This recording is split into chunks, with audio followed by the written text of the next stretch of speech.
When you make a vow to God, do not delay in fulfilling it. He has no pleasure in fools. Fulfill your vow. It is better not to vow than to make a vow and not fulfill it. Do not let your mouth lead you into sin, and do not protest with the temple messenger, my vow was a mistake. Why should God be angry at what you say and destroy the work of your hands? Much dreaming and many words are meaningless. Therefore, stand in awe of God. Ang una pong topic ng chapter na ito ay tungkol sa panayam sa Diyos, sa pagpunta sa kanyang banal na tahanan, at sa paggawa ng mga pangako o mga panata sa Diyos. Sinabi niya, mag-ingat-ingat ka pagka ikaw'y pumapasok sa bulwagan ng Panginoon. When you go to the house of God, when you go to the Master's Hall, be very careful. Why? Ika'y tagalupa at ang hinaharap mo ay tagalangit. Ika'y tao lamang at humaharap ka sa Diyos. Kaya mag-ingat-ingat sa lahat ng iyong iniisip at sasabihin. At huwag kang masyadong walang bahala kung magbitaw ng mga pangako sa Diyos. Sabi, anuman ang sasabihin mo, anuman ang isusumpa mo o manunumpa kang gawin, anuman ang gagawin mong pakikipagpanayam, whatever it is that you ask God and promise God in return, sabihin ganun, kailangan pag-isipan mong mabuti. Hindi nakikipagbiroan ng Diyos at hindi siya nagpapabiro kanino man. Ang lahat ng pakikipag-ugnayan sa Diyos ay seryosong bagay. Sabi ganoon. Kaya kung ang tao ay maraming iniisip habang siya'y gising, marami din siyang mga papapanaginipan at mapapangungot. Kasi iniisip niya, nagkakaroon tuloy ng bunga sa kanyang buhay. Kaya ang iniisip mo rin, habang ikaw ay sumasamba at lumalapit sa Panginoon, magkakaroon din ng mga bunga yan sa iyong buhay. Sabi ganoon. Hindi natutuwa ang Diyos sa mga kahangalan ng tao. At ang kahangalan ditong tinutukoy, yung hindi ka seryoso sa iyong pakikipag-deal sa Diyos. Sabi ganon, hindi natutuwa ang Diyos na nangangako ka tapos hindi mo tinutupad. Mabuti pa, huwag ka nalang mangako kung hindi mo tutuparin. At mabuti pa na huwag ka nalang magsalita kung hindi naman talaga mangyayari. Huwag mong hayaan na ang iyong bibig ay ipahamak ka. Magbibigay-bigay ka ng pledge, magbibigay-bigay ka ng pangako, tapos pag sinisingil ka na ng temple messenger, sasabihin mo, my vow was a mistake. Joke only. Hindi ko na pag-isipan. Nag-pledge ako, nangako-ngako ako sa Diyos, tapos hindi ko pala matutupad. Sabi ganoon, hindi naman ako serious noon, sorry. Sabi ganoon, kaya mapapahama ka sa ganyan mong ginagawa. Kailangan, pag tumitindi ka sa harapan ng Diyos, may pitagan, may paggalang. So people are to be cautious about outward and needless and unnecessary sacrifices. Yung tinatawag na sacrifice of fools. Marami po mga tao, sakripisyo ng sakripisyo, hindi naman kailangan. Panata ng panata, pangako ng pangako, hindi naman nila kailangan gawin sa sarili nila yon. Why? Because people can be needlessly guilty because religious teachings can over-moralize and over-accuse. Sakit na ng maraming religious leaders, sakit na ng maraming mga religious establishments, sakit ng maraming churches na sobrang magpagilty sa mga tao. Parang masamang sumaya, masamang mag-enjoy, masamang ganito, masamang ganyan, puro na lang lahat masama. Ang tao tuloy sa sobrang guilt feelings, naiisip niya na ang tanging paraan na lang para gumaan-gaan ang kanyang guilt feelings ay mangako ng mangako, mag-pledge ng mag-pledge, magsakripisyo ng magsakripisyo. So needless sacrifices could be any under or overdoing due to faulty hermeneutics, understanding and interpretation and application of God's Word. Napakarami na nating nakikita. Ang inyong lingkod man sa may 30 taon sa ministry, nakita na nating maraming pagturusa, pagtitiis, pagtitimpi, pagpipigil, pagiging guilty ng tao na hindi naman dapat. Nasobrahan sa turo. Nasobrahan sa higpit ng turo, nasobrahan na makondisyon ng isip, na puro mali ito, masama ito, kahit hindi naman galing sa Diyos. Nagkataon lang na yung mga interpretation at reading ng kanyang teacher ay on the very strict and conservative side. Ang nangyayari tuloy ang mga tao, lagi nilang guilty. At ang ginagawa nila para mabawas-bawasan yung guilt na yon, lagi nilang may sacrifice. At ito, tinutukoy ni Solomon. Maraming sacrifices, hindi naman kailangan. Dahil yung guilt mo, hindi naman tama yung guilt mo eh. Dapat naman hindi ka feeling bad only because you're having a good life or you're having a good time or because of this, because of that. The Christian is free to do anything that the Bible does not prohibit. And the Bible has very, very few prohibitions. Kaya lang pag dumaan na yan sa pulpito, dumaan na sa Bible teacher, dumaan na sa classroom, pinaparami lalo ng mga teacher at mga preacher, yun bumibigat ang dala ng tao. Kaya nga, ang Panginoong Jesus, pinapagalitan niya yung mga religious leaders ng panahon niya. Sabi niya, ang bibigat na mga ipinapasa niyo sa mga tao, tapos hindi niyo naman sila tinutulungan para ito ay kanilang pasanin. Ang hihirap ng mga pinapaabot ninyong mga pamantayan, wala na kayong ginawa kundi usigin sila, wala na kayong ginawa kundi hingan sila ng hingan. Ang tao hirap na, kaya nagagalit ang Panginoon sa mga religious leaders sa kanyang panahon. Kasi hindi pagaan pabigat. Hindi palawag ng loob, pasikip. Hindi kalayaan, kundi lalong nababurden habang nagiging religyoso. Kaya ang isang negative effect ng too much religion, ang tao nawawala na ng saya, nawawala ng sigla, nawawala na ng buhay, lagi nilang nagigilty. So, namamanata tuloy. Kaya napakarami mga namamanata, naghahampas ng sarili, nagpapapako, mga lumalakad ng paluhod, dumidipa, nag-aayuno. Actually, parang suhol yon. Dahil sa kanilang pakiramdam, yan lang ang paraan para makabawi-bawi sila sa kanilang mga kasalanan. Pero hindi dapat ganoon ang itinuturo dapat ng Bible-based na pananampalataya, freedom in the blood of Jesus, the grace of God through forgiveness. Kaya kung nagbibigay ka sa Diyos, namamanata ka, na sumusumpa ka, nagpe-pledge ka, hindi dahil guilty ka, kundi dahil natutuwa ka, tumatanaw ka ng utang na loob, na nagbibigay ka sa mga gawain ng Panginoon, hindi para suhulan ng Diyos na ipikit ang kanyang mga mata sa iyong patuloy na mga pagkakasala. Nagbibigay ka dahil sukli mo ito sa kabutihan ng Diyos na nararanasan mo na. Habang lumalaya ka, gumagaan ang iyong pakiramdam, lumiliwanag ang iyong pag-iisip, lalo ka nagiging good giver, not because you're guilty, but because you're already set free from guilt. Magkaiba yung ganong pananaw. So Solomon was teaching us not to be thoughtless and careless and impulsive about our promises to God. Pag-ingatan daw ang thoughtless promises to God. Now, it is not wrong to make promises to God, but promises should be well thought of and kept. Pag sinabi na mabuti pa huwag ka nalang mangako kaysa hindi mo tuparin, hindi ibig sabihin nun yun talaga. Ang sinasabi lang, mangako ka, good, pero tuparin mo.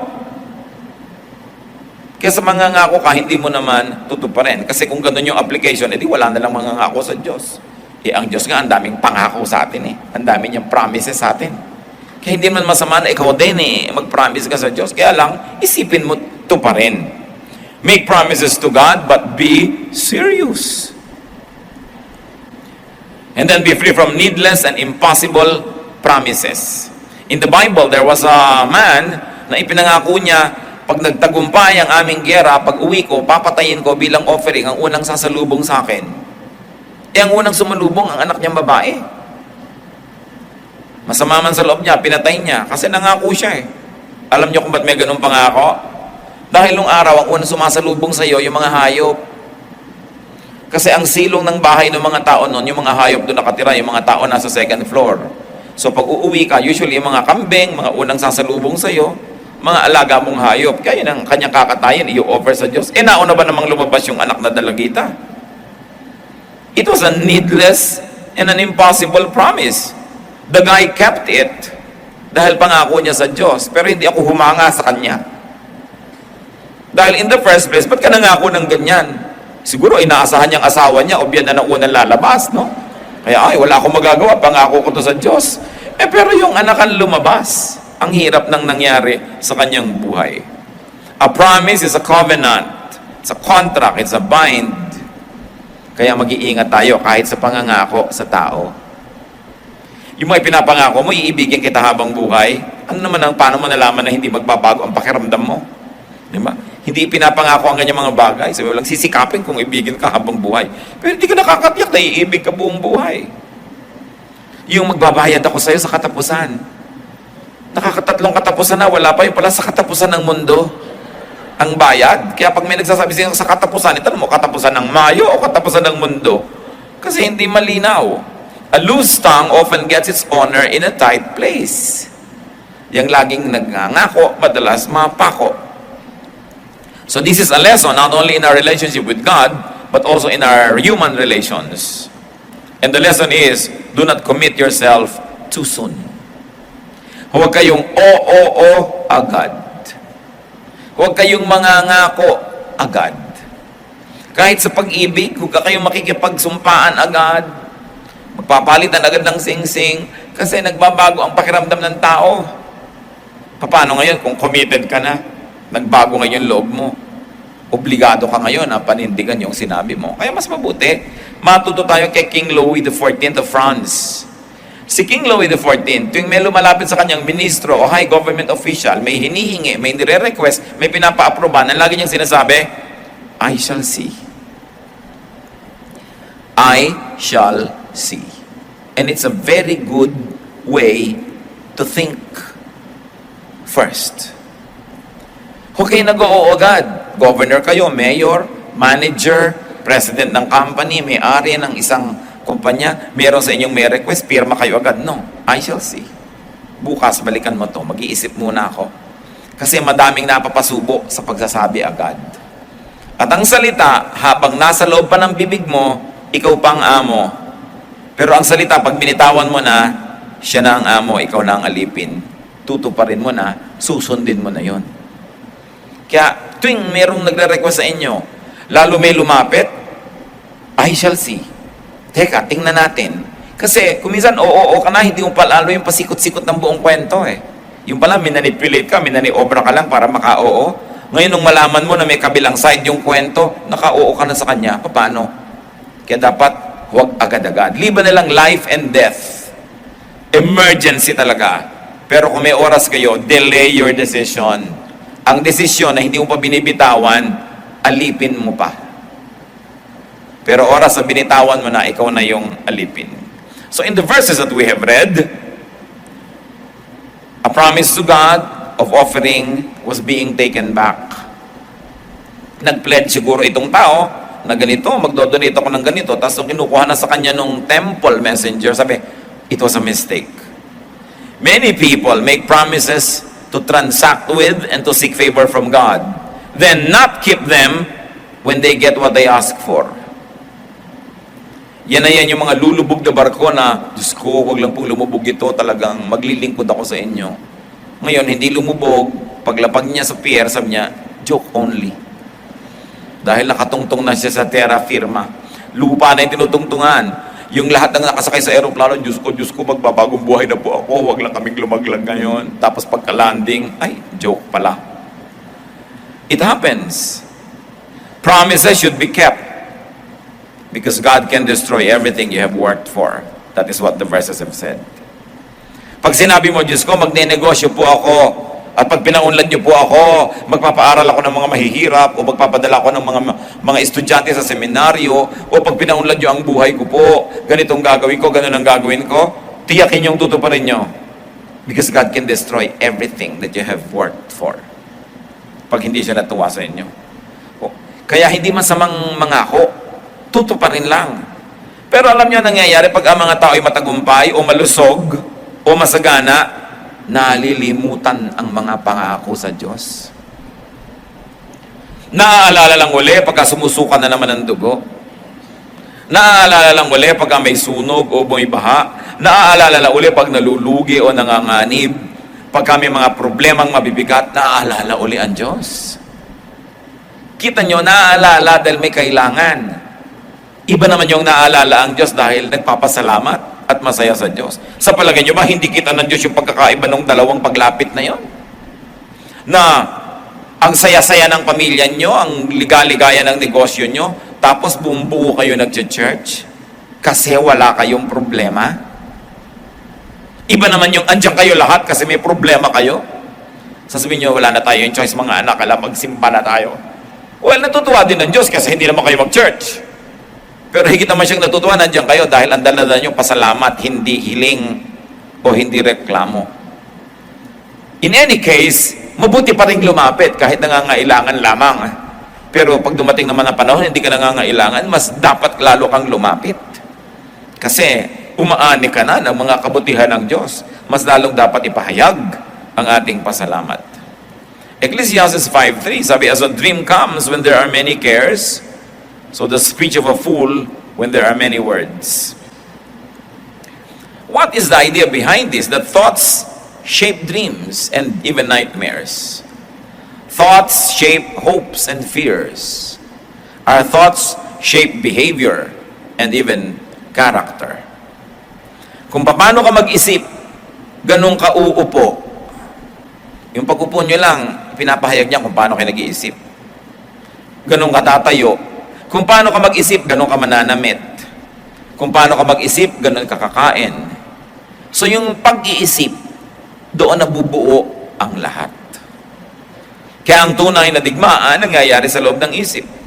Pag sa loob ng isip mo, nag-decide ka ng manalo, susunod na yung tunay mong panalo kasi yun ang gagawin ng katawan mo eh. Pero sa isip mo, nagpatalo ka na, susunod na matatalo na yung katawan mo kasi natalo ka na sa battlefield which is in the mind.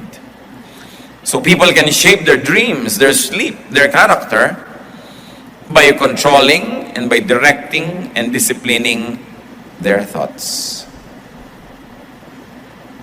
Gusto ninyo na makontrol kung ano ang mangyayari sa inyong mga papanaginipan, kontrolin nyo kung anong iniisip nyo bago kayo matulog. Pag nanonood ka siyempre ng horror, nag-iisip ka ng mga aswang, manananggal, tikbalang, kapre, duwende, yun talaga ang papanaginipan mo. Kaya iniisip mo, ano bang i-feed ko sa brain ko? Nadidirect natin ang nangyayari maging sa ating character sa pamamagitan ng pagbabantay kung anong iniisip natin. Pag ang iniisip mo, ang taas-taas mo, ang baba ng iba, tapos nakita mo sila, pati ang pagkamay mo sa kanila, pati ang pagngiti mo sa kanila, may korte na yon. Depende kung anong iniisip mo tungkol sa sarili mo. If you think that you are superior, it will show in your smile. If you smiled at all, it will show in your bodily posture. It will show in your body language because you've already thought of it. Kaya ang binabantayan isip. Ibang topic na naman ito, hindi na ito yung promises or vow. Kumambyo na si Solomon. It's about thoughts and what happens after we have made our thinking process. Kung gusto nyo po na halimbawa, maiba ang pakikitungo nyo sa inyong kapatid, sa inyong asawa, sa inyong anak, magulang, biyanan, baguhin nyo ang paraan na iniisip nyo sila. Pag sa isip mo, iniisip mo, naiinis ako sa kanya, nayayabangan ako sa kanya, ayaw ko siyang pansinin, sigurado pag nagkita kayo, ganun ang mangyayari ng gagawin ng katawan mo. Kaya kung hindi kayo masaya sa anumang namamagitan sa inyo between you and another person, change the way you think about the person, change the way you think about the situation, and your body will follow. And the change in your bodily movements and body language will actually induce the other person to also change his or her way of dealing with you. It begins with the thought. Kaya mahalaga na kukontrol natin yon. And one could control his thoughts by omission of the bad and by commission of the good. Even thinking is habit forming. Pag lagi kang nagtatanggal ng masama sa iniisip mo at naglalagay ka ng mabuti, yung buhay mo mababawasan ng masama at madadagdagan ng mabuti. Sa isip lahat nangyayari yan. Kaya sabi ng Psalm 1:1-2, Blessed is the man who does not walk in the counsel of the wicked, or stand in the way of sinners, or sit in the seat of mockers. So blessedness is in not doing those things, in omitting those things. Verse 2, but his delight is in the law of the Lord, and on his law he meditates day and night. So blessing is on doing what is nice, to meditate on the word of God. To meditate is a mental process. Pag lagi mong iniisip yun ang mangyayari. At ito, sobrang pagsasalita, nakakapagpahamak. Why? Because talking too much could lead to mistakes because of the possibility of misrepresentation by the speaker and by misreading and misinterpretation and misunderstanding by the hearer. Pag meron kang thought in your mind at sinabi mo sa pamamagitan ng iyong bibig, liban na lang ang galing-galing mong mag-isip ng salita, magtahi ng sentence, pumili ng tamang vocabulary, napakalaki ng panganib na yung iniisip mo at yung sasabihin ng bibig mo, magkaiba. Akala mo, sinabi mo yung nasa isip mo, pero sa pagpili mo ng salita, ang totoo, iba na pala yung nasasabi mo. And it's one half of the communication problem. The other half is, meron kang iniisip, sinabi ng bibig mo yung iniisip mo, yung sinabi ng bibig mo, nadinig ng tenga ng nakinig sa'yo, inisip niya, ininterpret niya yung narinig niya. Nakakatiyak ka ba na yung ibig mong sabihin, ganon din ang ipapakahulugan ng nakinig? Ang laki ng pagkakataong magkamali. Kasi sabi mo, hindi naman yan ang ibig ko sabihin. Yan ang nadinig ko sa'yo. Sasabihin nung nakinig.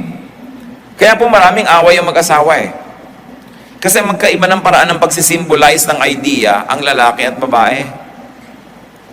Yung babae, mahal kita. Therefore, mainit na mainit ang kape. Mainit na mainit ang sinangag. Bagong laba ang ating mga bedsheet. Ganun yun. Binibigyan kita ng mga maliliit na services, mga maliliit na mga pansin, pati binibigay mo sa aking chocolate, tinatago ko ang balat. Yung ganon. Tandang-tanda ko lahat ng ating birthday, anniversary, kung saan tayo nagkita, ang kulay ng damit mo nung una nating date. Kasi mahal kita. Sa babae kasi yun yung kanyang language na ibig sabihin, mahal kita. Yung lalaki naman, maraming beses, wala yun. Pag sabi mo, mahal mo ba ako? Oo, kita mo nga, pinakasal lang kita. Wow, thank you very much. Salamat naman, pinakasal mo ako. Pero sa lalaki kasi, pinakasal lang ka pala, yun ang pinakamataas na pagpapakahulugan niya ng pag-ibig. Kahit na nire-neglect ka niya, which is not an excuse. What we're just trying to say is, magkaiba kasi na expression. Same idea of love, pero pag sinabi ng bibig, sinabi ng katawan, iba na. So iba na ngayon ang reading. And one of the most terrible situations in communication is that not what I said, but what you thought I said, syndrome. Hindi yan ang sinabi ko. Pag sinabi ng lalaki na, gagabihin ako, sabi mo, huwag ka na nga umuwi. Anong ibig sabihin ng babae nun? Umuwi ka na. Di ba? Ang ibig sabihin talaga, umuwi ka na. Huwag ka na umuwi. Sige na, huwag mo na kami balikan. Balikan mo kami. Yun ang ibig sabihin nun. Kung ang basa ng lalaki talaga, huwag na siya umuwi, di nga umuwi. Di ba galit naman yung babae? Ba't di ka nga umuwi? Sabi mo, huwag na ako umuwi. Magkaiba kasi. The same word can mean different to different people. Kaya sinasabi ni Solomon, the more you speak, the more chances of error. So unless you can speak well, it's always better not to talk too much. The more talk, the more mistakes. Mistake ko minsan of misrepresenting an idea with the wrong word. Katulad na lang nung, bakit mo naman ako tinapakan? Di kita tinapakan, natapakan kita. Di ba? Magkaiba? Iba naman yung tinapakan sa natapakan. Nag-aaway yung mag-asawa ko minsan. Ikaw naman kasi, iniwan mo yung gatas ng bata. Nakita mong may lakad tayo. Hindi ko iniwan, naiwan. Magkaiba. The misrepresentation can create trouble. Kaya sabi, bago ka magsalita, utang na loob, isipin mo muna yung sasabihin mo. Kasi baka mali ang dinig nung gusto mong kausapin, lalong gumulo ang buhay nyo. At hindi ba, pag may misunderstanding, maliban na lang disente, mababang loob, at matalino yung nag-aaway, pag nag-usap yan, tendency, mas magkagalit pa. Oras kasing may narinig kang isang word na hindi mo nagustuhan, ipapako mo siya sa word na yun, yun lang lagi ang topic mo, yung sinabi niya na yun. Sabi mo, kasi strong ka dun eh. Nahuli mo siya na may nasabi siyang nakakapagpahina ng argumento niya. So, gumugulo. Kaya kung gusto natin talaga magkasundo, sabi niya, less words. Don't talk at once. Think. Kasi pag hindi ka nagsasalita agad, humuhupa ang iyong galit. Pag hupa na yung galit mo, maiiba yung words na lalabas sa iyong bibig kesa kung galit ka. Kaya importante mga kapatid, pag galit kayo, try not to talk. Because you might say things you will regret. Ito ngayon ang problema, nasabi mo na. Minsan may kasalanan sa iyo si A. Siguro kung 1 to 10 ang kasalanan lang niya 3. 10 being the most kasalanan. 3. Nagalit ka kung ano nang pinagsasabi mo, Yung ngayon na sabi mong sakit sa kanya, 7 ang cause. Nadaig mo pa ngayon yung crime niya, samantalang nagagalit ka lang dapat, may right kang magalit. Pero dahil sobra ang galit mo, alam yung ending nun, ikaw pa itong nagsasorry. Sorry. Tapos nagtataka, teka, siya ang munang may gawa nawang mali, ba't ako'y nagsasorry ngayon dito? Kasi yung bibig mo. Sabi ka ng sabi ng masasakit na mahirap, ikaw ngayon ang huling may kasalanan, siya yung nauna, pero ikaw yung huli.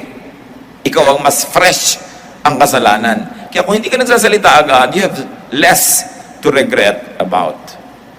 So it is important to control our tongues. And another thing, brothers and sisters, is to try to understand what the other person is saying. Maraming sinasabi ang kapwa natin, mas maganda doon ang kahulugan na gusto nilang sabihin, limited lang ang vocabulary nila. Hindi nila gustong manakit, limitado lang kakayahang magpahayag. Kuminsan hindi lang magandang magbitaw ng salita. So, pag gano'n, anong a-appreciatein nyo? Not the form of the language, but the spirit of the language. Not the actual words, but the ideas that the speaker is trying to represent, sometimes with wrong words. So hindi lang yung nadidinig mo ang hinuhusgahan mo, yung pusong pinanggagalingan ng salita na yon. So people should not really avoid speaking, but just be careful and be correct and be responsible. Then Solomon brings us to another topic, Ecclesiastes 5:8 to 9. If you see the poor oppressed in a district, and justice and rights denied, do not be surprised at such things. For one official is eyed by a higher one, and over them both others higher still. The increase from the land is taken by all. The king himself profits from the fields. Anong sinasabi? Pag kami nangongotong sa'yo na pulis, huwag kang magtaka, merong parte yung officer nun. Kaya hindi yun na-stop. Pagka ikay pinahihirapan ng clerk sa City Hall, o kaya kinokorrupt ka ng kung sinong government agent, huwag kang magtaka, may cut yung amo nun. At hanggang kataas-taasan yan, may pananagutan. Kaya ganyan yung sistema. If you see the poor oppressed in a district, ganon, and justice and rights denied, do not be surprised at such things. For one official is eyed by a higher one, by a higher one, and over them both are others higher still. The increase from the land is taken by all. Sabi, lahat sila nang huhot-hot sa inyo. The king himself, yung kataas-taasang opisyal, profits from the fields. What is Solomon saying? There is injustice, because injustice can be institutional. It can be systemic and bureaucratic. May paraan, may sistema, kaya may injustice. Kung ang injustice ay doon lang sa baba, madaling masusugpo yun nung nasa taas. Hindi yan nasusugpo dahil hanggang kataas-taasan, kasama sa pangungulimbat, kasama sa pagnanakaw, kasama sa corruption. Kasi kung talagang iibigin ang nasa taas na inaisugpuin at hindi siya kasama sa masamang bagay na yan, masusugpo yan. Justice should begin, Solomon says, from above. Justice should begin from the powerful. And justice should be institutionalized, not injustice. What do we learn from that, brothers and sisters? Apply this in your own kingship. Kung saan man kayo king or queen, institutionalize justice, not injustice. Apply this in your turf. Apply this in your area. Kung saan kayo may kapangyarihan at may mga taong pababa mula sa inyo, linisan ninyo ang inyong pamamaraan, ituwid ninyo, gawin yung matuwid at makatarungan, at lahat ng nasa baba susunod yan. Kaya malalakas ang loob ng nasa baba kasi pare-pareho rin nilang bulok yung nasa taas. Hindi sila papangahasang pigilin dahil walang kikitain yung nasa taas. O kaya, paano sila sisilipin ng nasa taas kung sila din yung masilip? Kaya ang corrupt na matataas na opisyal, hindi nila kayang sugpuin ang corruption dahil pag sinugpo nila yon, pati sila masusugpo. Pero kung iibigin niya na sugpuin, it must start from the top. Sa simula, sabi ni Solomon, sa hari nagsisimula ang paglilinis ng pamahalaan. Kung ang hari mo ay bulok, umaalingasa, umabantot, corrupt, marumi, mamamatay tao, mandaraya, yun ang mangyayari sa buong bureaucracy. Kaya gustong ipaliwanag ni Solomon ang pananagutan ng mga namumuno. Ecclesiastes 5:10. Whoever loves money never has money enough. Ngayon, money na naman yung topic. Whoever loves wealth is never satisfied with his income. This too is meaningless.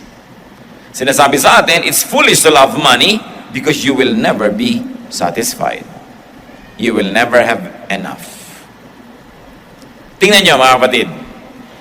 Mag-isip kayo ng taong mahal na mahal na mahal na mahal na mahal nyo. Na-satisfy na ba kayo? Laging kulang. Dapat lagi siyang nandyan.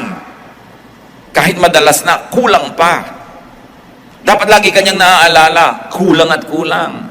Dapat lagi kanyang naiisip, kulang at kulang. Kasi whoever you love so much will never be enough. That's why if you love money so much, you will never be satisfied. It will never be enough no matter how much there is. Kaya ang sinasabi, love the Lord your God with all your heart and with all your soul and with all your being. Why? Because God can be enough. It is only God that we can love and be enough. Everybody else, kulang. Kahit mahalin ka ng mahal mo, paano ka namatay sa bigla? Di kulang, ng laki ding kulang. Ngayon, kung mahal ka, mas mahal mo siya kaysa mahal ka niya, di kulang. Kaya napakahalaga, pinipili natin kung sino at anong mamahalin. Ang mahalin mo ng todo, yung pwedeng makapuno sa'yo. At yun ay ang Panginoon. Mahalin natin ang tao, mahalin natin ang trabaho, mahalin natin ang mga bagay, pa dapat secondary lang yan. Hindi una. Kasi pag yan ang una mong minamahal, kulang at kulang at kulang ka lagi sa iyong buhay. How do you know that you're a lover of money? You are a lover of money if you are never satisfied. When you don't feel like you have enough.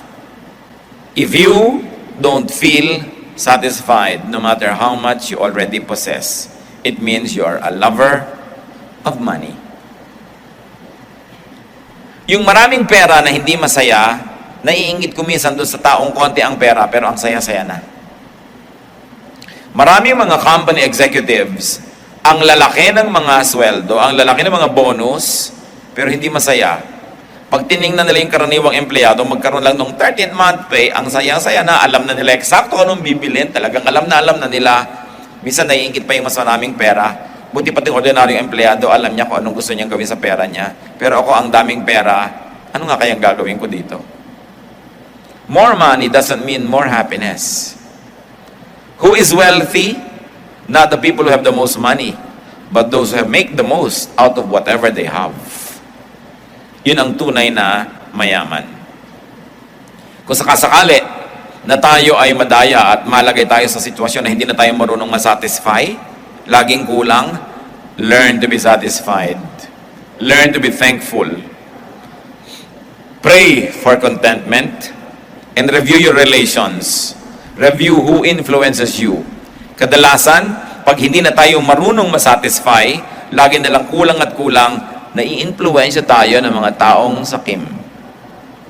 Nai-influensya tayo ng mga taong sobrang materyoso, nai-influensya tayo ng mga taong wala ng kaligayahan, at kung minsan nakikipag-compete pa tayo sa kanila, hindi natin alam na huhulog tayo sa bitag na kinahulugan din nila.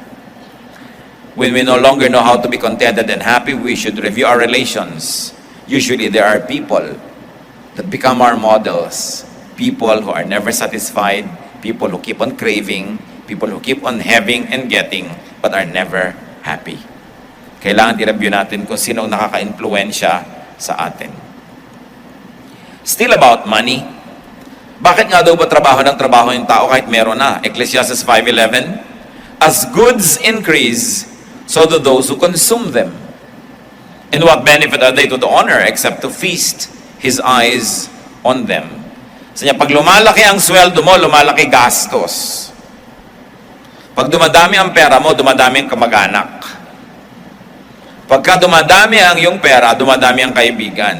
Pag lumalaki ang iyong pera, dumadami ang mga sagutin sa buhay. Kaya ang nangyayari, sabi niya, kita ka ng kita, pinapatay mong sarili mo, pero yung kinikita mo, nakikitingnan mo lang sandali, dumadaan din sa mata mo, wala at wala rin. Kaya magtataka yung dating mag-asawa, ang income nila halimbawa, napakaliit, nag-Saudi ngayon yung isa, lumaki, pero ang ending every month, wala pa rin. Kulang at kulang. Kasi siyempre, pag nagsa-Saudi ka, o nasa Qatar ka, o nasa kung saan ka man, ang mga kamag-anak nyo dumadami. Hihiling, hihingi. Lagi ka nakukuhang ninang sa lahat ng kasal. Diba? Lagi ka na lang na ine-expect malaki ang bag pag may namatay.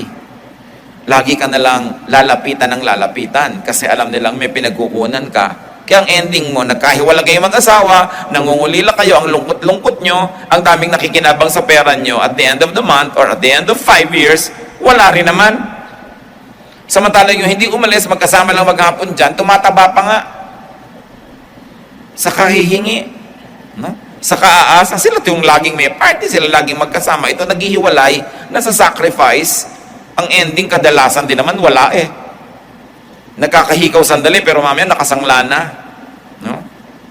Nakiluliyay na yung sangla. Nandun na sa ahensya. Kuminsan, kukuha pa ng mga gamit-gamit, mamaya na naman, nakasangla na naman. Pag hindi tininuan. Kasi as goods increase, so do those who consume them. So anong gagawin mo? Kailangan hindi laging cash. Pagka kumikita ang iyong asawa na may extra ganitong amount, sa dami ng mga kamag-anak mong lagi nang hihingi, hindi ka naman makatanggi dahil andyan lang talaga yung pera, kumuha ka ng hulugan.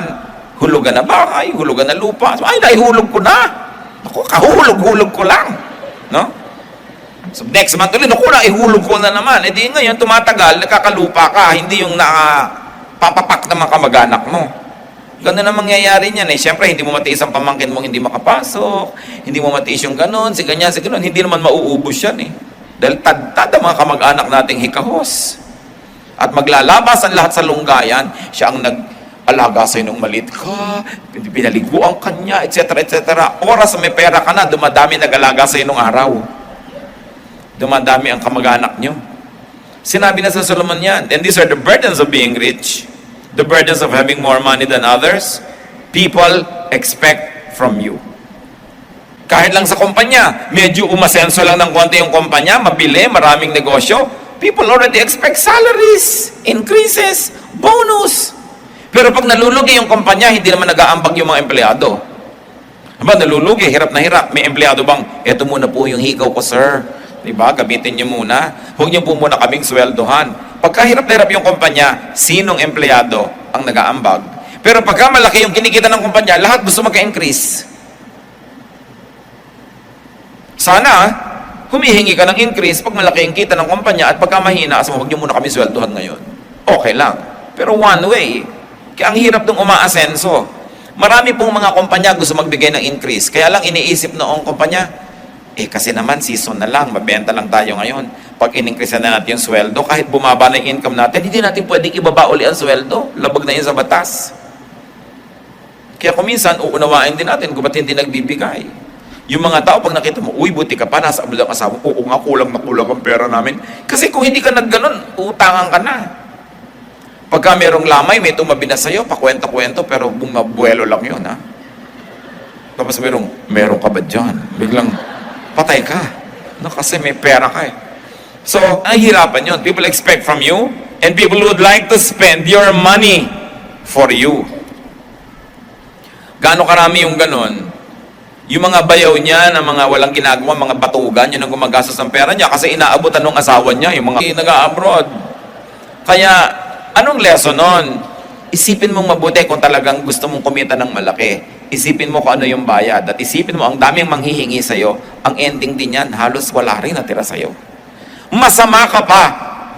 Matapos mong magbigay ng 3 times, sa 4th time, hindi ka nakapagbigay, ang sama-sama mo pa.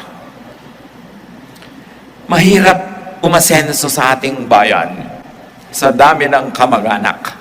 No? Pero kung ikaw talaga, meron ka namang mapagkawang-gawang loob, maluwag sa iyong puso, okay lang. Pero kung gusto mo na, eto ka, hirap na hirap, nagsasakripisyo, tapos Sasama lang pala loob mo para imamigay. Dapat sabihin mo, teka, hanggang dito na lang gagawin ko, hindi ko nadadamihan. Actually, yun ang point ni Solomon. Hindi niya tayo tinuturo ang mawala ng ambisyon o maging kontento sa konti. Pero sinasabi niya, yung naghahangad ng marami ring ibinabayad yon. Willing ka ba? Isipin mong mabuti. Then Ecclesiastes 5:12, the sleep of a laborer is sweet, whether he is little or much, but the abundance of a rich man permits him no sleep. Hindi naman ito laging ganun na absolute. Pero because this is poetry, nagpapakita ng comparisons and contrasts si Solomon. Sinasabi niya, alam nyo, mas masarap pang matulog yung mga karaniwang manggagawa kesa doon sa mga matataasang ranggo eh. At totoo naman yun, ano? Yung mga kapwa natin mahirap sa hirap ng trabaho, pag natulog, tulog na tulog. Talagang hindi mo magising. Maraming mayayaman, kailangan pa ng tranquilizer. Kailangan pa ng sleeping pill. Kailangan pa ng mood music at kung ano ng mga naaamoy-amoy na mga therapy para antukin. Kasi maraming inaalala sa buhay. The rich have much more worries. So usually, they have much more sleeplessness. This can be avoided by the rich and the abundant by not loving money. Nakakita na ako ng mag-asawang parehong nasa abroad, tapos humingi yung pamilya ng lalaki na ngailangan. Naku, yung babae walang ginawa, gabi-gabi kundi umiyak ng umiyak. Sa napunta doon sa lahi ng lalaki. Pero pag sa lahi niya napunta, secret. Huh? Hindi alam ni lalaki. Kaya ganun, iiyak ng umiyak hanggang mangayayat. E paano? Ang dami nilang pera tapos nautang. Eh kung wala ba naman silang pera, di walang uutangin. Ngayon, masarap magpautang kung mas mahal mo ang tao kaysa pera. Masarap magbigay. Alam niyo kung napakasarap na maraming pera? Kasi ang sarap ng pera ay sa paglabas nun, hindi sa pagpasok.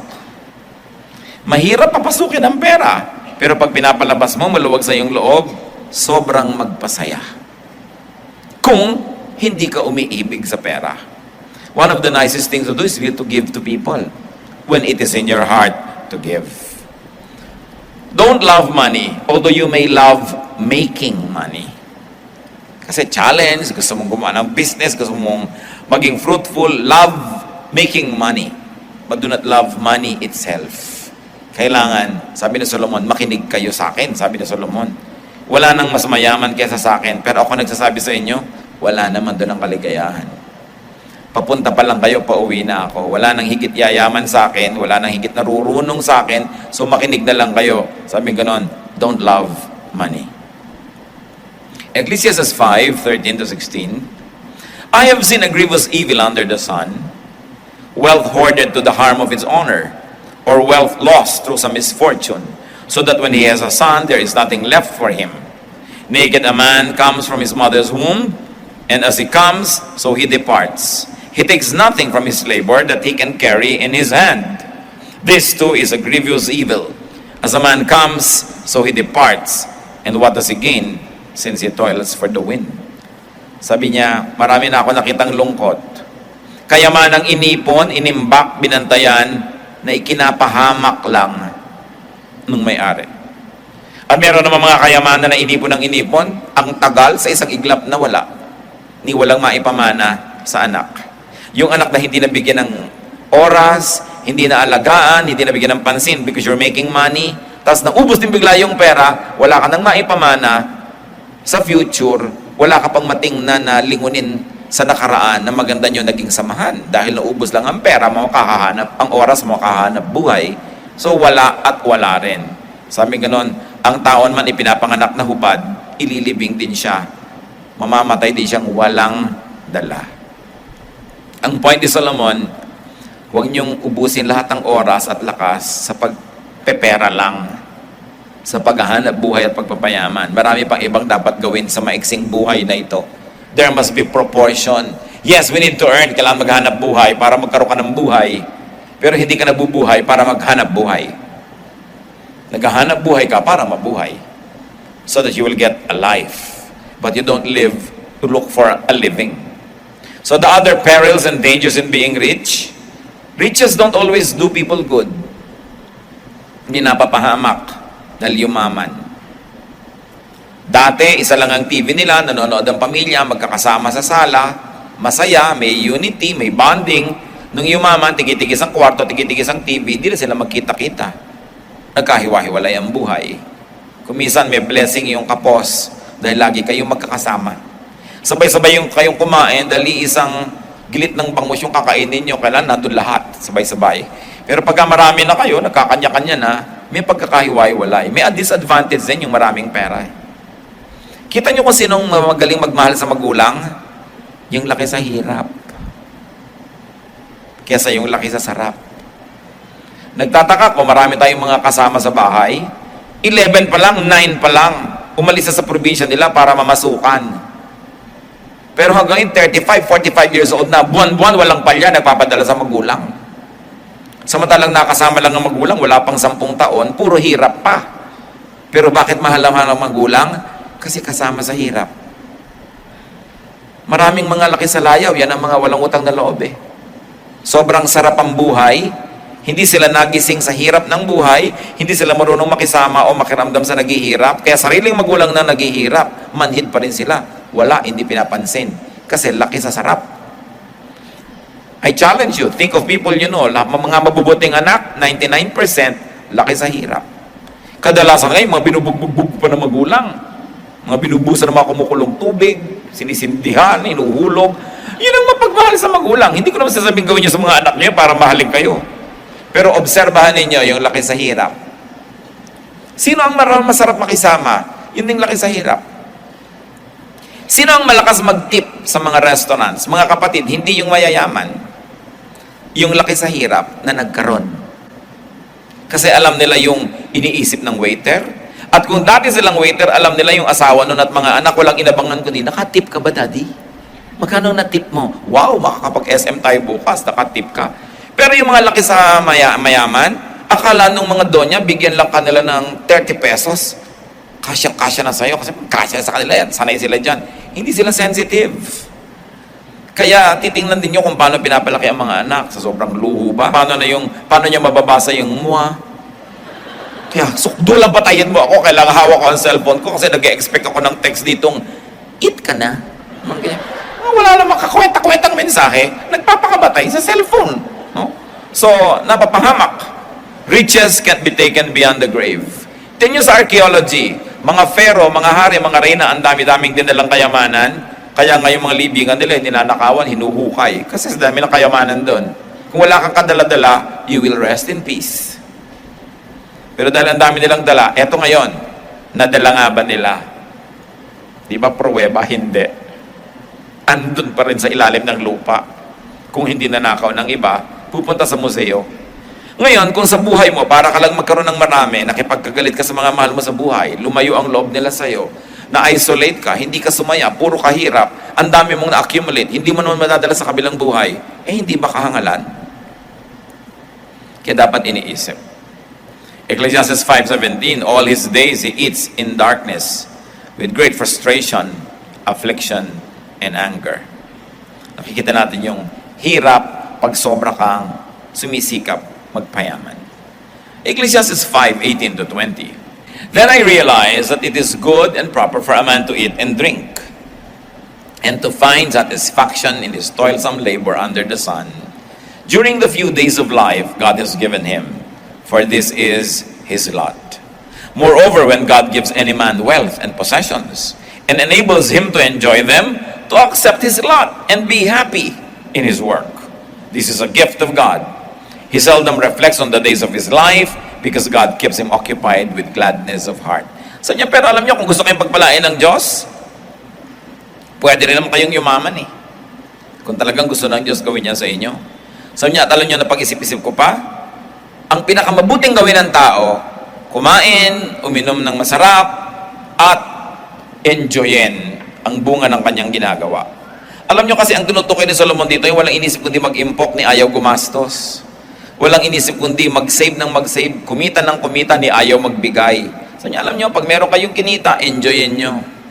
Kung natutuwa ang Diyos sa inyo, bukas kikita kayo uli. Enjoyin nyo uli. Hindi yung puro kayo save ng save ng save, tapos biglang nawala. Kita nyo yung mga nagsisave, yung mga nawa 1, 2, 3. Nagpaparami ng savings nila doon sa mga kung ano-anong mga yung 10,000 mo, mamaya 15,000 na. So sa unang buwan lang yon, no? Sa pangatlong buwan, pang-apat, hindi ka na maka-withdraw. Yung nawawala na yung opisina nung pinagbibigyan mo, na itakbo na yung pera mo. Yun ang sabing yan. Kasi sobra ka nag...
Kahangad.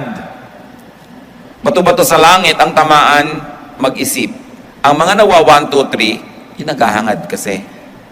Kasi kung hindi ka naghangad, hindi ka madadaya. Yung ating kasing paghahangad, bumubulag sa ating karunungan, nabubulag ka sa pag-iisip kasi sobrang